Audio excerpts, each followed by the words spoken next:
મિત્રો અત્યારે આપણે તાલફળી ખાવા માટે આવ્યા છે. તમે જોઈ શકો છો આપણી જોડે કેટલી બધી તાલફળી પડી છે. વડોદરા ગયા હતા અને વડોદરાથી આપણે અત્યારે આણંદ જઈ રહ્યા છે અને આ છે આપણે આકલા વાંસોદર આપણે પાછળનો જે રસ્તો કહેવાય ને એ રસ્તો છે અને અત્યારે આપણે રસ્તામાં તાલફળી ખાવા માટે ઊભા છે. ભાઈબંધ આપણે આ તાલફળીમાંથી કેટલી તાલફળી નીકળે? 3 નીકળે. હા, અત્યારે ગરમીની સિઝન ચાલી રહી છે બરાબર, અને આ તાલફળીમાંથી છે ને કમસે કમ 3 તાલફળી નીકળતી હોય છે. મેઇન આ રીતનું ફળ હોય. જુઓ, આ તમને ફળ બતાવો, અને આની અંદરથી 3 તાલફળી નીકળે બરાબર. ગરમીમાં તમે આ વસ્તુ ખાઓ એટલે તમારા શરીરને ઠંડક મળે, તમારી ઇમ્યુનિટી સિસ્ટમ વધે, તમને લૂ લાગવાથી એનાથી તમને રાહત મળતી હોય છે.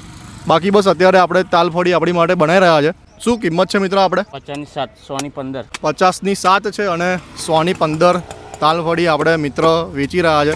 જોઈ લો, અત્યારે આપણી સામે લાઈવ કટિંગ કરી રહ્યા છે તાલફળીનું. ઝૂમ કરીને બતાવો. આપણે જોઈ લો ભાઈ, બધામાં આપણે 3 નીકળતી હોય કે અમુકમાં 4 નીકળે? અમુકમાં 4 નીકળે હે ને. જોઈ લો ભાઈ, વાહ. એટલે ભાઈ ગરમીમાં તમે તાલફળી ખાઓ ને તો આપણા સ્વાસ્થ્ય માટે બહુ સારું કહેવાય. આપણા ઘર આગળ પહેલાં છે ને, તમારા ઘર આગળ પણ તાલફળી વેચવા માટે આવતા હશે લારીમાં, પણ એ છૂટી તાલફળી હોતી હોય છે. પણ મેઇન આ રીતનું ફળ હોય છે, આની અંદરથી આપણે તાલફળી નીકળતી હોય છે. જોઈ લો. બાકી અત્યારે લાઈવ આપણી સામે ભાઈબંધ કટિંગ કરી રહ્યા છે. મેઇન ભાઈબંધ આપણે આ કઈ આગળ આપણે આનું ઝાડ હોય? પાવાગઢ બાજુ, હલોલ બાજુ, બરાબર. બાકી દીવમાં પણ આવી બધી મળતી હોય નહીં? દીવ જોઈએ તારે ભાઈ આ કટિંગ કરવાની પણ કારીગરી હોય. જુઓ તમે, હા, પ્રોપર આમ કટ એ રીતે કરવી પડે કે તાલફળી ભાગી ના જાય, કાં તો પછી તૂટી ના જાય. એ રીતનું એને પ્રોપર કટ કરવાનું હોય છે.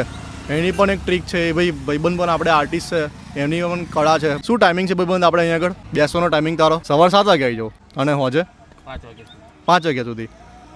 સવાર 7 થી હોજે 5 વાગ્યા સુધી ભાઈબંધ અહીં બેઠો હોય તો ભાઈ ચહેરો જોઈ લેજો. એટલે અહીંથી તમે જતા હોય ને, વડોદરા જતા હોય કાં તો વડોદરાથી આણંદ જતા હોય તો આપણે મિત્રને થોડો સપોર્ટ કરજો અને અહીં આગળ કાંઈને તમારા માટે, તમારા ફેમિલી મેમ્બર માટે, તમારા મિત્રો માટે તાલફળી લઈ જજો અને ભાઈ મોજ માનજો. બાકી એમના આપણે તાલફળી રેડી કરાવીએ છીએ અને ટેસ્ટ કરીને તમને જણાવે કે ભાઈ તાલફળીનો ટેસ્ટ કેવો છે.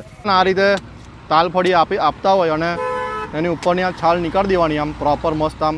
બાકી આ રીતે છાલ નીકાળી દેવાની. જોઈ લો, આપણી તાલફળી હવે રેડી છે. મસ્ત એકદમ જ્યુસી, ટેસ્ટી આમ. વાહ ભાઈ, ખરેખર બહુ પાન છે, એકદમ જ્યુસી. તો ભાઈ તમારે પણ લાવવાની હોય તો કોમેન્ટમાં જણાવજો બરાબર. તમારા બધા માટે લઈ આવીશું આપણે. મળીએ નેક્સ્ટ વિડીયોમાં. Thank you.